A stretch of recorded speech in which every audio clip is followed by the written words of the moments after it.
Hello guys, welcome my YouTube channel H के mathematics classes. स्वागत है आपका दोस्तों हमारे यूट्यूब चैनल में जिसका नाम है एच के मैथमेटिक्स क्लासेस। डियर स्टूडेंट, आज हम आपको यूपी बोर्ड 2022 10वीं कक्षा का क्वेश्चन पेपर के प्रश्न नंबर 2 के बारे में बताएंगे। प्रश्न नंबर 2 को हल कराएंगे। यदि आपको ये वीडियो अच्छी लगे तो हमारे इस चैनल को लाइक, कमेंट और शेयर ज़रूर कर देना, और यदि हाँ आप इस चैनल पर नए हो तो इस चैनल को सब्सक्राइब भी कर देना। धन्यवाद दोस्तों। तो चलते हैं प्रश्न नंबर 2। सभी खंड कीजिए। प्रश्न नंबर 2 का क्या पार्ट है डियर स्टूडेंट? यदि 27, 23, x-4, x+4, 15, 3 और 7 का माध्य 15 हो तो x का मान ज्ञात कीजिए। डियर स्टूडेंट, हमको दिया गया है क्वेश्चन में माध्य, जिसको हम प्रेजेंट करते हैं x बार से, यानी कि x बार बराबर हो गया 15, और हमको दिए गए हैं पद, तथा यहाँ पे लिख सकते हैं तथा पद।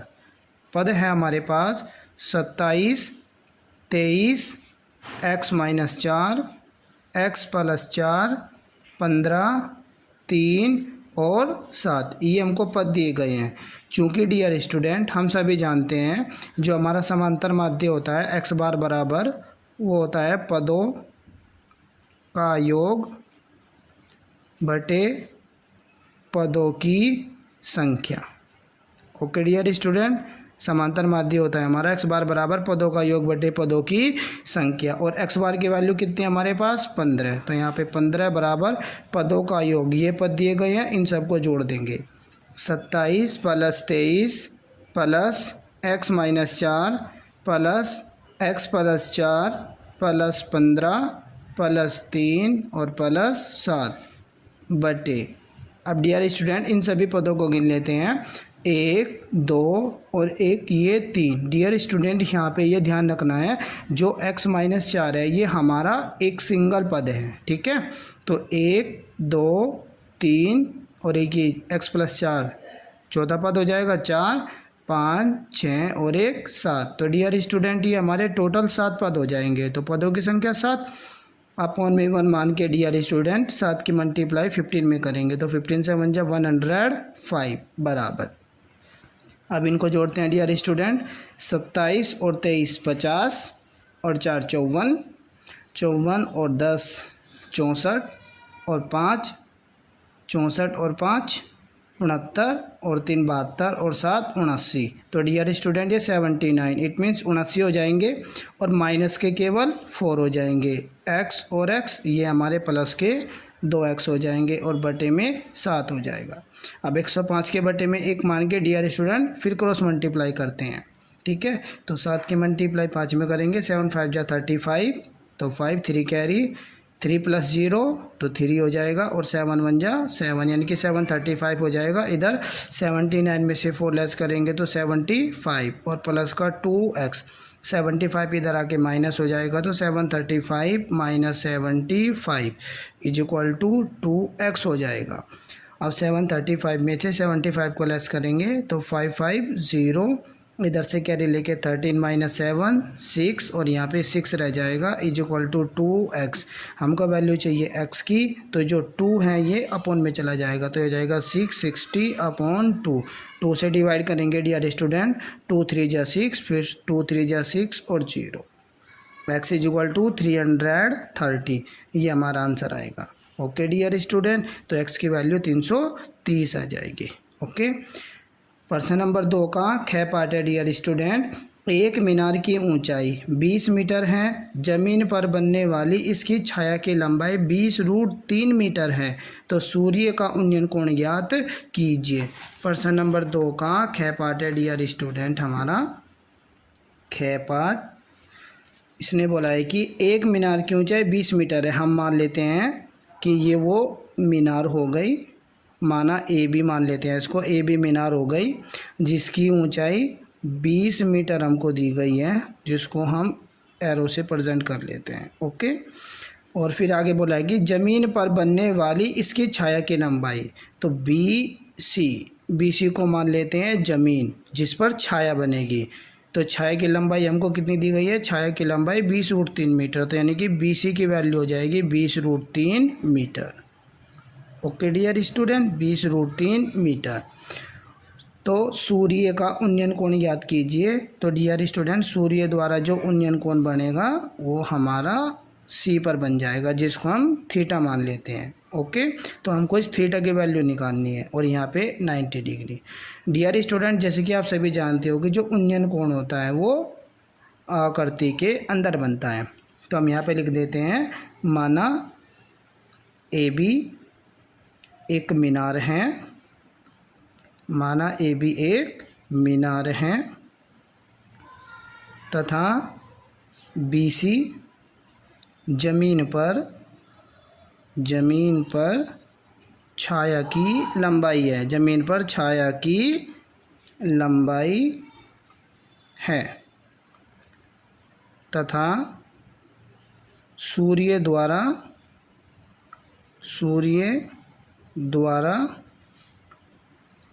उन्नयन कोण, सूर्य द्वारा बना, लिख लेते हैं, सूर्य द्वारा बना उन्नयन कोण थीटा है।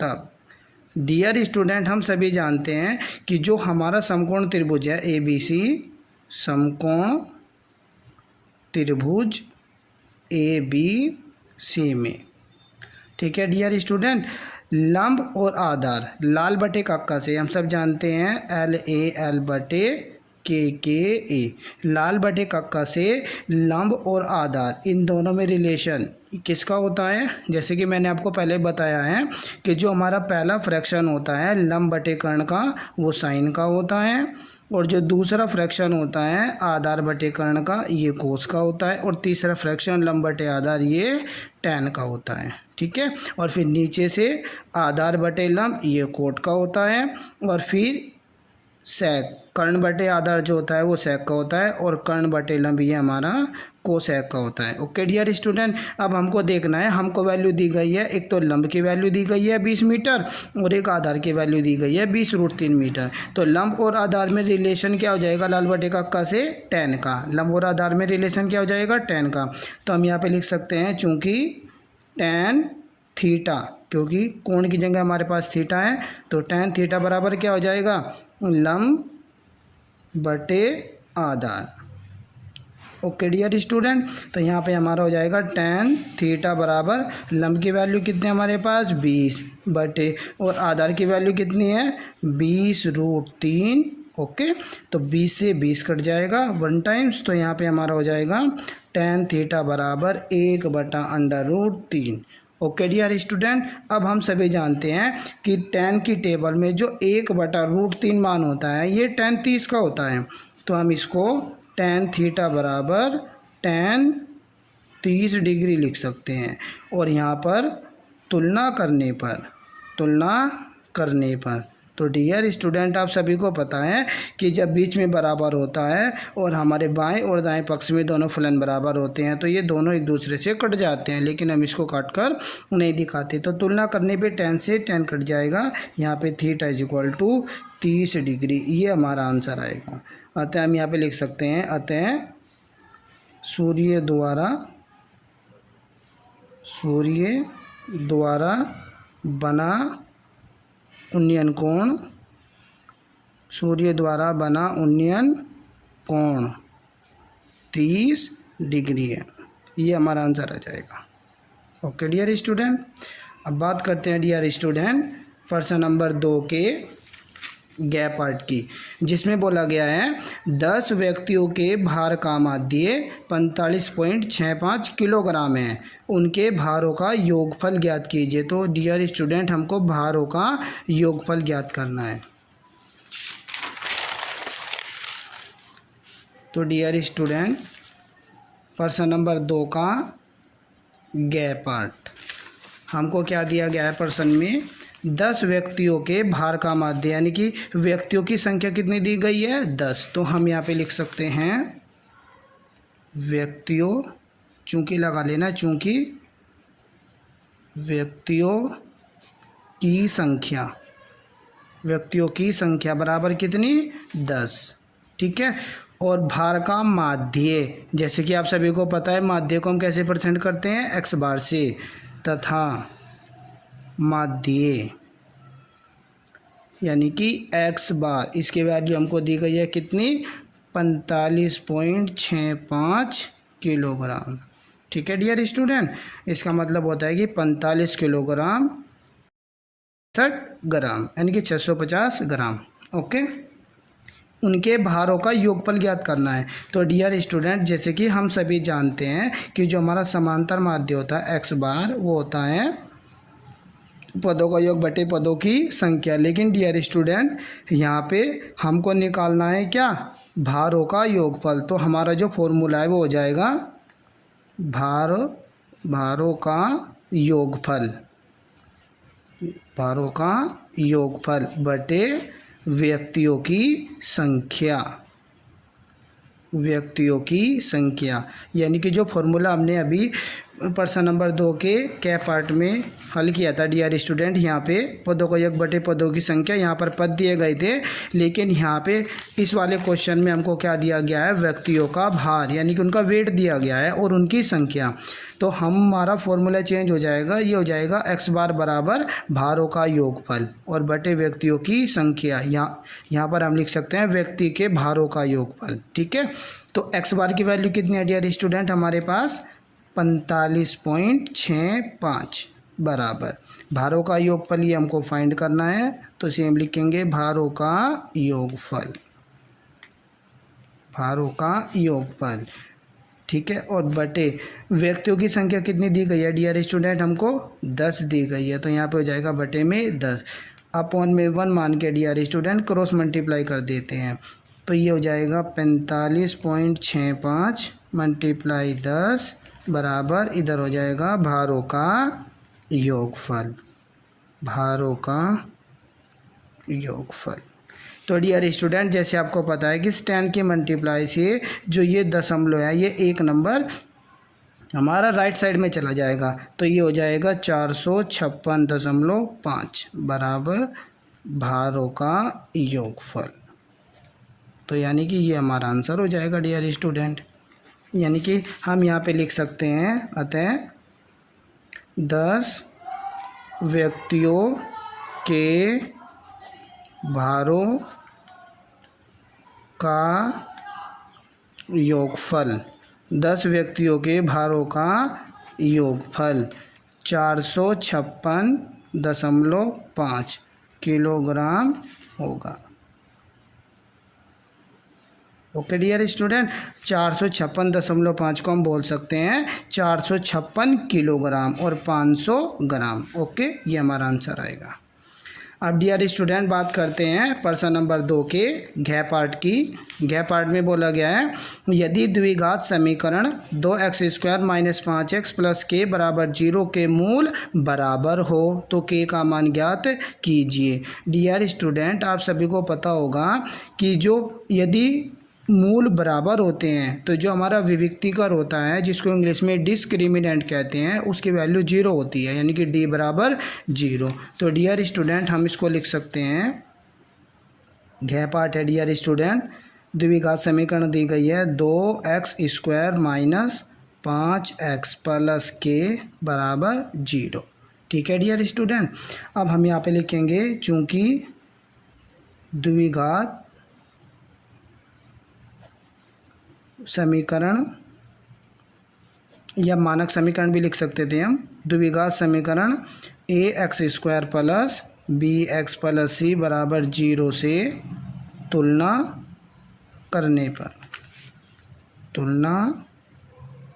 पर, तो डियर स्टूडेंट, जब हम इस द्विघात समीकरण की तुलना मानक द्विघात समीकरण ax² + bx + c बराबर 0 से करेंगे, तो यहाँ पे a बराबर x² का जो गुणांक है वो a की वैल्यू हो जाएगा, और जो x का गुणांक है -5, ये b की वैल्यू हो जाएगा, यानी कि b बराबर -5, और जिसके साथ x नहीं है वो हमारा चर पद होता है, यानी कि ये c का मान हो जाएगा k। अब क्वेश्चन में जैसे कि दिया गया है डियर स्टूडेंट, चूँकि द्विघात समीकरण 2x² - 5x प्लस के बराबर 0। के मूल बराबर है, के मूल बराबर है, तब डियर स्टूडेंट हम कह सकते हैं d बराबर 0। अब जो d होता है वह d होता है हमारा b² माइनस 4ac बराबर 0। ये विविक्तिकर का सूत्र होता है डियर स्टूडेंट। हम यहाँ पे लिख देते हैं चूँकि d बराबर b² माइनस 4ac। ओके, तो जब मूल बराबर होते हैं तो डी का मान 0 हो जाता है। अब b की वैल्यू कितनी है डियर स्टूडेंट, हमारे पास -5, तो ये -5 का वर्ग हो जाएगा। और -4 गुणा a की वैल्यू कितनी है 2, तो 2 गुणा c की वैल्यू कितनी है डियर स्टूडेंट के और बराबर में कितनी 0। -5 का स्क्वायर करेंगे तो 25 हो जाएगा और -4 दूनी 8, तो ये हमारा 8k हो जाएगा बराबर 0। अब यदि हम 8k को इधर लेके जाएंगे तो 8k किसका हो जाएगा प्लस का, तो इधर 25 बराबर 8k हो जाएगा। हमको मान किसका निकालना है k का, तो 8 बटे में जाएगा, तो k बराबर हो जाएगा 25/8। ये हमारा आंसर आ जाएगा। ओके डियर स्टूडेंट, प्रश्न नंबर 3 है डियर स्टूडेंट हमारा, सभी खंड कीजिए। ये 2-2 नंबर के क्वेश्चन है सभी।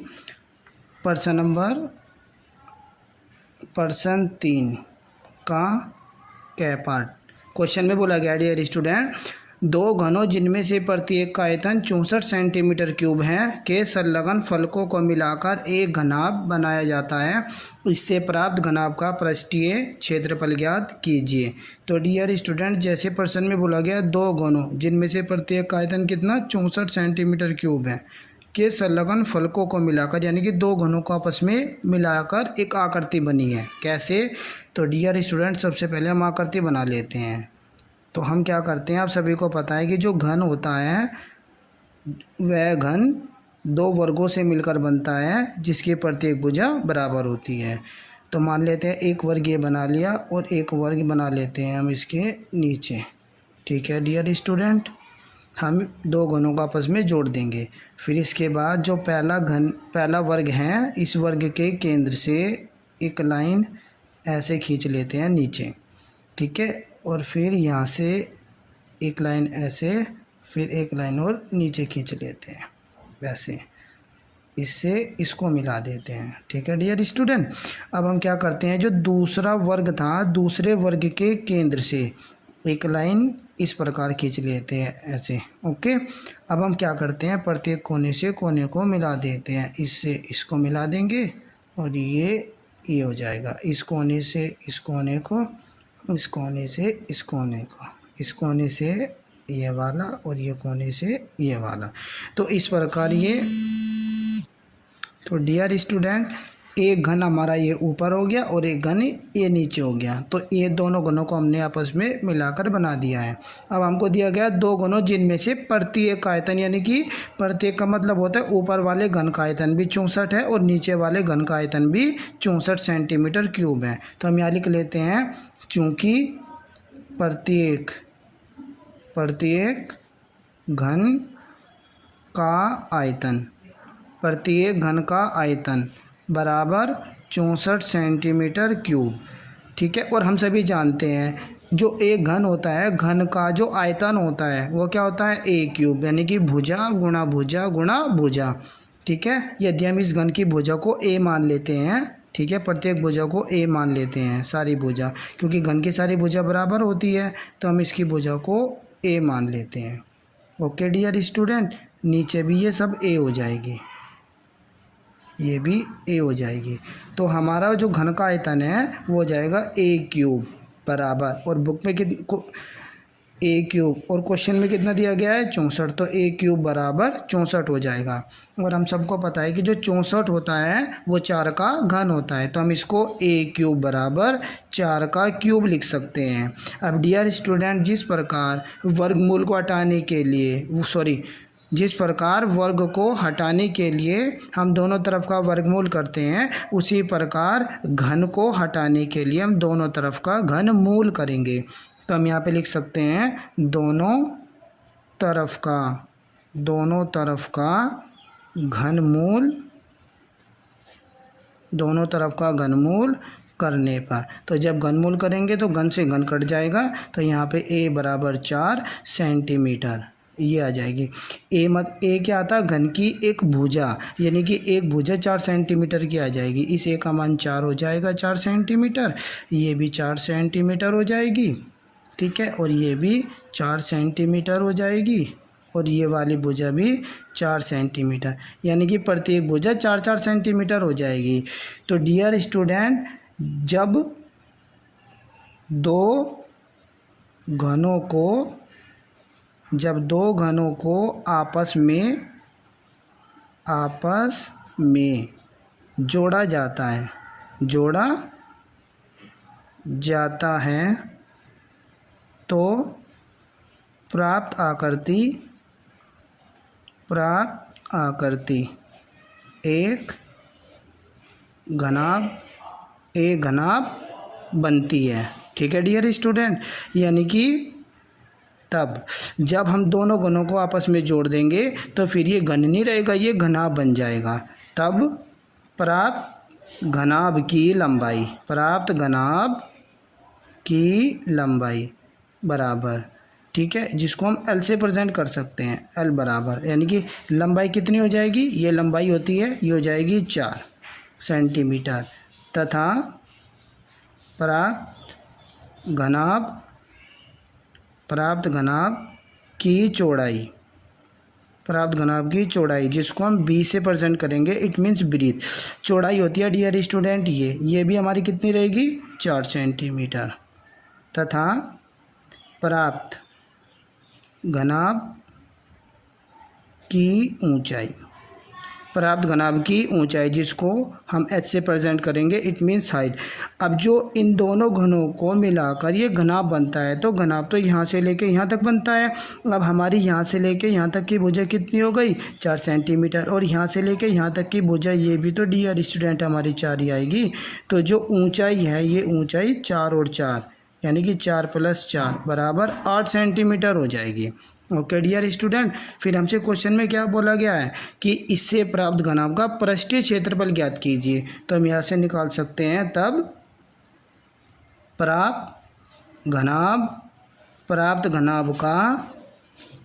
घनाभ का पृष्ठीय क्षेत्रफल, और जैसे कि डियर स्टूडेंट आप सभी को पता है, मैंने आपको बताया भी था इससे पहले वाली वीडियो में, कि यदि घन या घनाभ में से कोई भी आकृति आती है तो हम उसका संपूर्ण पृष्ठीय क्षेत्रफल ही यूज करते हैं, क्योंकि वे दोनों हमेशा ठोस आकृतियों में आती है। ओके, तो यहाँ पे घनाभ का पृष्ठीय क्षेत्रफल हो जाएगा 2 × LB + BH + HL। Okay dear student, तो ये हो जाएगा 2 × L की वैल्यू कितनी है हमारे पास, 4, गुणा B की वैल्यू कितनी है, 4, प्लस फिर B की वैल्यू कितनी है, 4, गुणा, और H की वैल्यू कितनी है, 8, प्लस फिर H की वैल्यू कितनी, 8, और L की वैल्यू कितनी है, 4। ओके डियर स्टूडेंट, बराबर, तो 2 × 4 चौक 16 और 4 8 32 प्लस और 8 चौक 32, ठीक है डियर स्टूडेंट। तो 2 × ब्रैकेट वाली संख्या को जोड़ लेते हैं, 32 दूनी 64 और 6 70 और 10 80 हो जाएगा। ओके डियर स्टूडेंट, और जब ब्रैकेट हटाते हैं तो मल्टीप्लाई लगाते हैं, तो 2 × 80 हो जाएगा, और 8 दूनी 16, तो 160 सेंटीमीटर स्क्वायर। तो डियर स्टूडेंट, जो प्राप्त घनाभ का पृष्ठीय क्षेत्रफल है वो 160 सेंटीमीटर स्क्वायर हो जाएगा। ये हमारा आंसर आएगा, यानी कि दो घनों को आपस में मिलाकर जो उनका प्राप्त दो घनों को आपस में मिलाकर जो एक घनाभाकार आकृति बनती है, उसका पृष्ठीय क्षेत्रफल 160 सेंटीमीटर स्क्वायर है। ओके डियर स्टूडेंट, अब बात करते हैं डियर स्टूडेंट प्रश्न नंबर 3 के ख पाठ की। प्रश्न नंबर 3 के ख पाठ की। ख पाठ में दिया गया डियर स्टूडेंट, निम्नलिखित सारणी से माध्यिका ज्ञात कीजिए। हमको ये सारणी दी गई है जिसका वर्ग अंतराल 0 से 10, 10 से 20, 20 से 30, 30 से 40, 40 से 50 और 50 से 60 है, तथा बारंबारता 7, 12, 18, 15, 10 और 3 है। तो हमको इस सारणी की माध्यिका ज्ञात करनी है। तो सबसे पहले हम इस सारणी को, ठीक है, हम नोट कर लेते हैं। डियर स्टूडेंट, प्रश्न 3 का जो ख पाठ है इसकी सारणी बना लेते हैं। हमको दिया गया है वर्ग अंतराल, वर्ग अंतराल लाइन खींच लेते हैं। ये हो गया 0 से 10, 10 से 20, 20 से 30, 30 से 40 और 40 से 50 और 50 से 60। ओके, और हमको दी गई है बारंबारता। यहाँ पे हम लिख लेते हैं बारंबारता, जिसको हम F से प्रेजेंट करते हैं। बारंबारता दी गई है डियर स्टूडेंट 0 से 10 की 7 और फिर 12, फिर 18, 15, 10 और 3। ओके डियर स्टूडेंट, अब आप सभी को पता है कि जब हम माध्यिका फाइंड करते हैं तो हम सबसे, अब डियर स्टूडेंट जैसे कि आप सभी को पता है कि यदि हमको माध्यिका फाइंड करनी है तो माध्यिका फाइंड करने के लिए सबसे पहले हम संचयी बारंबारता निकालते हैं। संचयी बारंबारता, जिसको हम CF इंग्लिश में क्यूम्युलेटिव फ्रीक्वेंसी से प्रेजेंट करते हैं। ओके डियर स्टूडेंट, अब संचयी बारंबारता कैसे फाइंड करते हैं? जो हमको बारंबारता दी गई है, बारंबारता का पहला पद क्या दिया गया है 7, तो 7 तो सेम रहेगा। अभी 7 में 12 को जोड़ देंगे हम, 12 और 7 19, ठीक है। फिर 19 में 18 को जोड़ देंगे तो 18 दूनी 36 और 1 ये 37 हो जाएगा। अब 37 में 15 को जोड़ देंगे तो 7 और 5 12 का 2 का सिलेक्ट लग जाएगा, 3 और 1 4 और 1 5, यानी कि 37 और 15 52 हो जाएगा। 52 और 10 62 हो जाएगा और 62 और 3 65 हो जाएगा। ठीक है डियर स्टूडेंट, और हम सभी जानते हैं कि जो संचयी बारंबारता का लास्ट का पद होता है, अंतिम पद होता है, वह हमारी बारंबारताओं के योग के बराबर होता है। और बारंबारताओं के योग को हम यहाँ पे n बराबर लिखते हैं। ठीक है, तो हम इसको जोड़ लेते हैं। तो 7 और 12 एक एक डिजिट जोड़ लेते हैं। 7 और 2 9, 9 और 8 17 और 5 22 और 3 25, 5 कैरी 3 25, 5 कैरी 2 लग जाएगा, 3 4 5 और 1 6। तो डियर स्टूडेंट यहाँ पे देखिए आप कि जो संचयी बारंबारता का अंतिम पद है वो है 65 यानी कि 65, और हमारी बारंबारताओं का जो योग है वो भी 65, यानी कि ये दोनों बराबर है। तो हमारा क्वेश्चन यहाँ तक बिल्कुल सही है। अब डियर स्टूडेंट सबसे पहले हम निकालते हैं मध्य पद। मध्य पद होता है हमारा n/2 वा पद।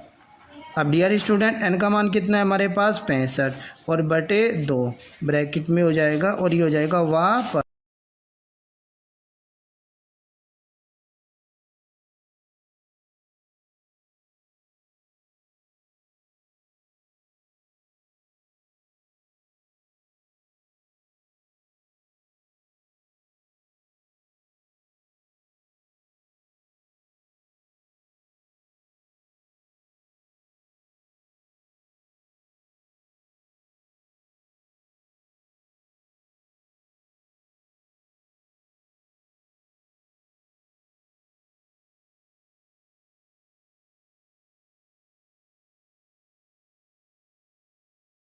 डियर स्टूडेंट जो हमारे L की वैल्यू होती है ये वर्ग अंतराल का, चूँकि हमारा जो 32.5वां पद है ये संचयी बारंबारता 37 के अंतर्गत आता है, जिसका वर्ग अंतराल 20 से 30 हो जाएगा।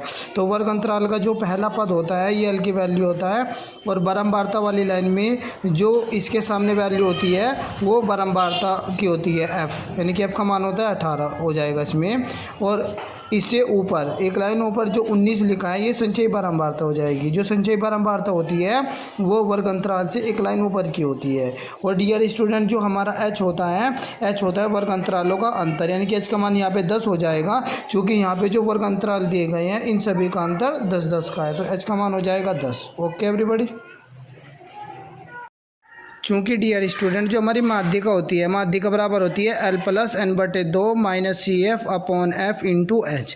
तो यहाँ पे हमारे पास हमको माध्यिका m निकालनी है, तो m बराबर L की वैल्यू कितनी है डियर स्टूडेंट 20 प्लस, और n/2 का मान कितना है 32.5 माइनस CF का मान कितना है 19, तो ये -19 और बटे F का मान कितना है 18, ब्रैकेट बंद करके गुणा में हो जाएगा डियर स्टूडेंट H का मान कितना है 10। तो यहाँ पे माध्य का m बराबर 20 प्लस 32.5 में से 19 घटाइए, ठीक है। तो डियर स्टूडेंट यहाँ पे हो जाएगा 0.5 और 12 में से 9 गए 3 और 2 में से 1 गया 1, तो 13.5 बटे 18 और गुणा 10 हो जाएगा।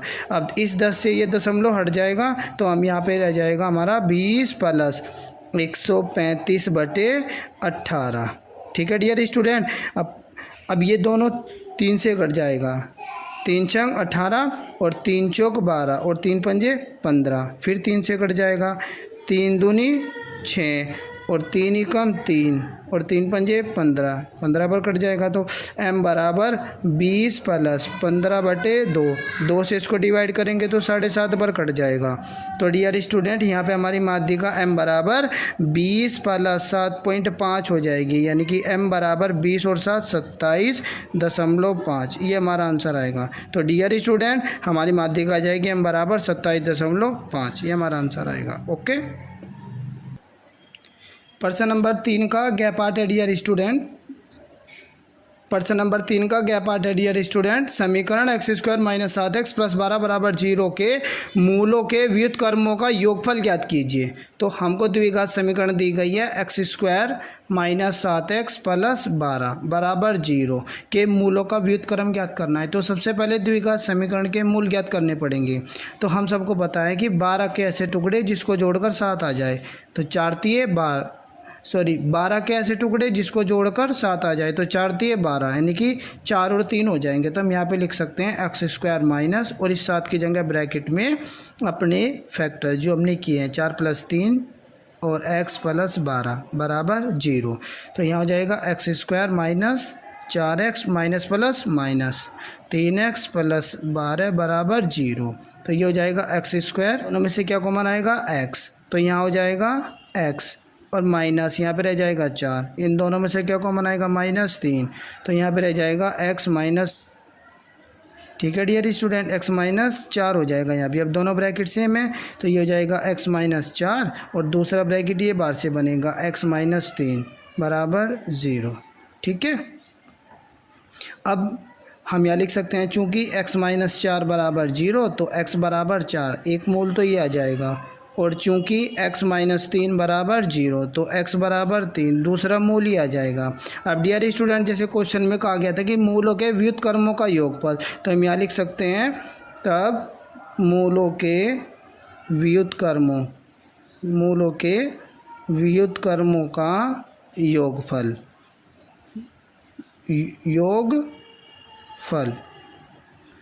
योगफल बराबर हो जाएगा डियर स्टूडेंट, पहला मूल कितना है 4 और इसका व्युत्क्रम हो जाएगा 1/4, यानी कि इसका उल्टा, और योगफल का मतलब प्लस 3 का व्युत्क्रम कितना हो जाएगा 1/3, तो दोनों का एलसीएम कितना आ जाएगा 12, ठीक है। तो 3 + 4 तो ये हो जाएगा 7/12, ये हमारा आंसर आएगा।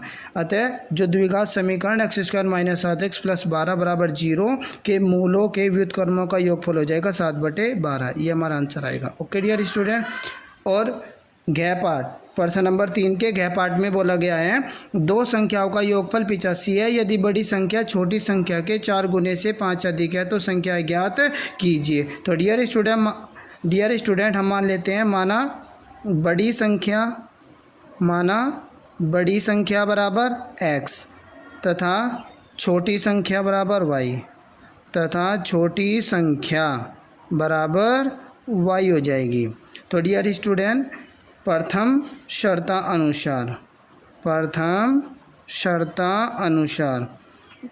शर्त में कहा गया है दो संख्याओं का योगफल 85, यानी कि इन दोनों संख्याओं का योगफल 85, यानी कि x + y बराबर 85, ये समीकरण 1 हो जाएगी।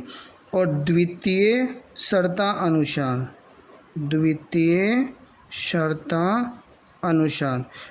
शर्त में डियर स्टूडेंट बोला गया है कि जो बड़ी संख्या है, बड़ी संख्या कितनी मानी हमने x, बड़ी संख्या छोटी संख्या कितनी y, हल्का सा गैप देके y के 4 गुने, ठीक है, यानी कि y के 4 गुना से 5 अधिक है, यानी कि +5, बीच में बराबर आ जाएगा, यानी कि जो बड़ी संख्या है x वो छोटी संख्या यानी कि y के 4 गुने से 5 अधिक है, अधिक के लिए प्लस आ जाएगा। तो यहाँ यानी कि x बराबर ये हो जाएगा 4y + 5। इसको हम समीकरण 2 मान लेते हैं। ठीक है डियर स्टूडेंट।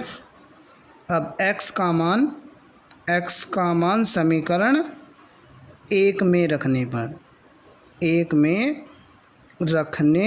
पर तो डियर स्टूडेंट जब हम इस x का मान यानी कि 4y + 5 को समीकरण 1 में रखेंगे x की जगह, तो इस x की जगह कितना हो जाएगा 4y + 5 और प्लस यहाँ पे y की जगह तो y रहेगा और बराबर कितना 85। तो 4 और 1 ये हो जाएगा 5y + 5 बराबर 85। अब 4 एक साइड और 4 एक साइड, तो 5y बराबर 85 - 5। तो डियर स्टूडेंट 5y बराबर हो जाएगा 80। ठीक है, हमको तो y का मान चाहिए, तो y बराबर हो जाएगा 80/5। 5 से काट लेते हैं, 5 × 5 कितना रह गया 3, 30 और 5 अंक 30, यानी कि y बराबर 16। और y का मान समीकरण 2 में रखने पर तो डियर स्टूडेंट समीकरण 2 क्या है हमारी, x बराबर 4 गुना और y की जगह कितना 16 और प्लस कितना 5, तो बराबर 16 चौका 64 और प्लस 5 तो बराबर 16, 64 और 5 कितने हो जाएंगे हमारे 69।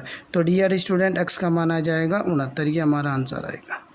तो हम यहाँ पे लिख सकते हैं अतः बड़ी संख्या कितनी हो जाएगी, x का मान कितना है 69, बड़ी संख्या हो गई 69 तथा छोटी संख्या कितनी हो जाएगी y का मान कितना है 16, तो छोटी संख्या हो जाएगी 16। ये हमारा आंसर आएगा। Okay dear student.